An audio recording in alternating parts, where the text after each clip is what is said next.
and see." And they went after them to the Jordan. And indeed all the road was full of garments and weapons, which the Syrians had thrown away in their haste. So the messengers returned and told the king. Then the people went out and plundered the tents of the Syrians.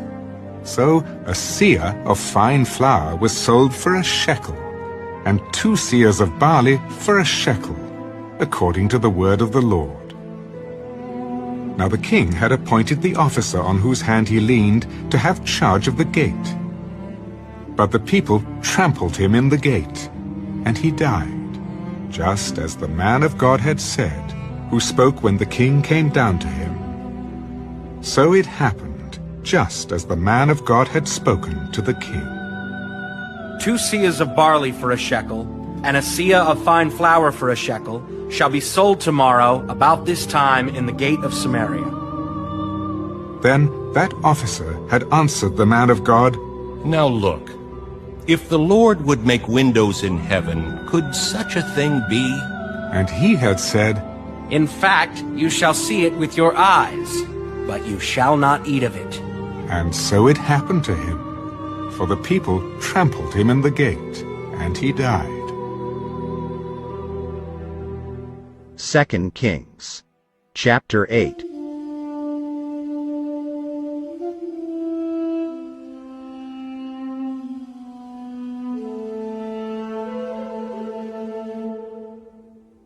Then Elisha spoke to the woman whose son he had restored to life. Arise and go, you and your household, and stay wherever you can, for the Lord has called for a famine, and furthermore it will come upon the land for 7 years. So the woman arose and did according to the saying of the man of God. And she went with her household and dwelt in the land of the Philistines 7 years. It came to pass, at the end of 7 years, that the woman returned from the land of the Philistines, and she went to make an appeal to the king for her house and for her land. Then the king talked with Gehazi, the servant of the man of God. "Tell me, please, all the great things Elisha has done."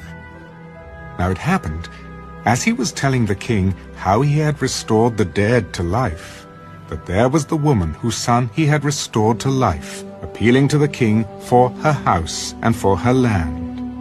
And Gehazi said, "My lord, O king, this is the woman, and this is her son whom Elisha restored to life."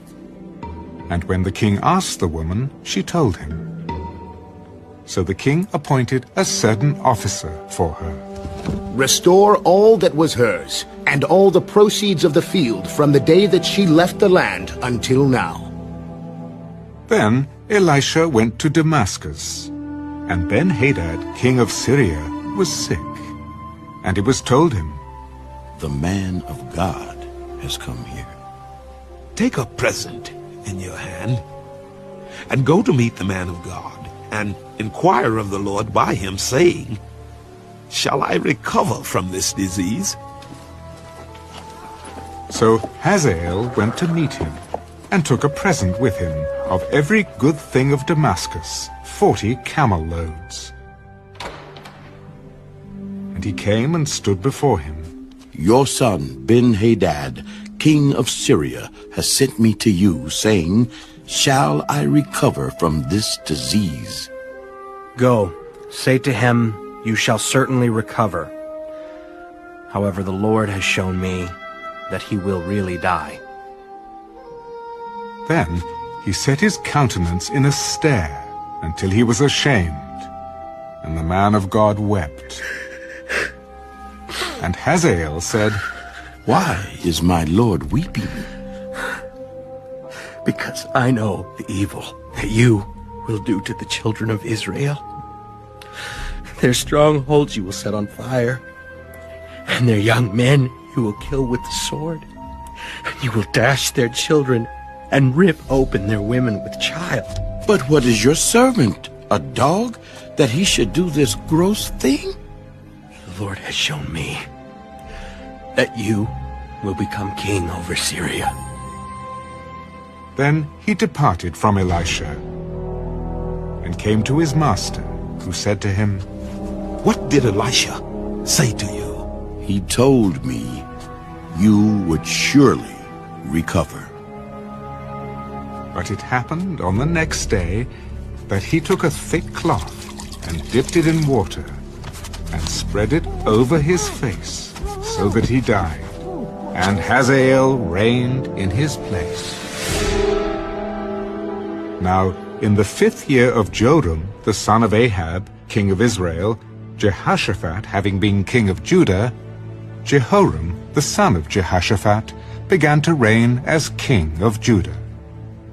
He was 32 years old when he became king, and he reigned 8 years in Jerusalem.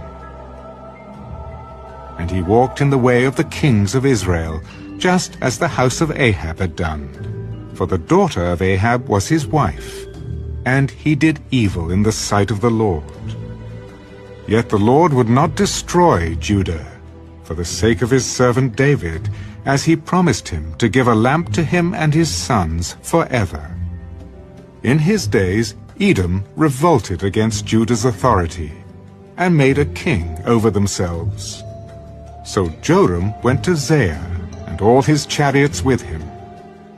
Then he rose by night, and attacked the Edomites who had surrounded him, and the captains of the chariots, and the troops fled to their tents. Thus Edom has been in revolt against Judah's authority to this day.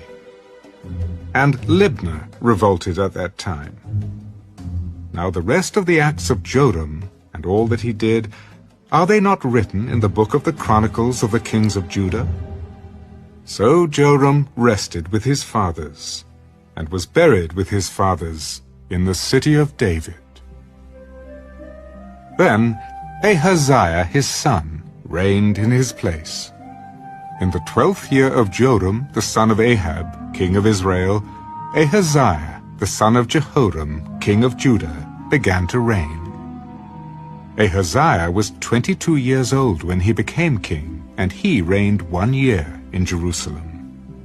His mother's name was Athaliah, the granddaughter of Omri, king of Israel. And he walked in the way of the house of Ahab, and did evil in the sight of the Lord, like the house of Ahab, for he was the son-in-law of the house of Ahab. Now he went with Joram, the son of Ahab, to war against Hazael, king of Syria, at Ramoth-Gilead, and the Syrians wounded Joram. Then King Joram went back to Jezreel to recover from the wounds which the Syrians had inflicted on him at Ramah, when he fought against Hazael, king of Syria. And Ahaziah, the son of Jehoram, king of Judah, went down to see Joram, the son of Ahab, in Jezreel, because he was sick.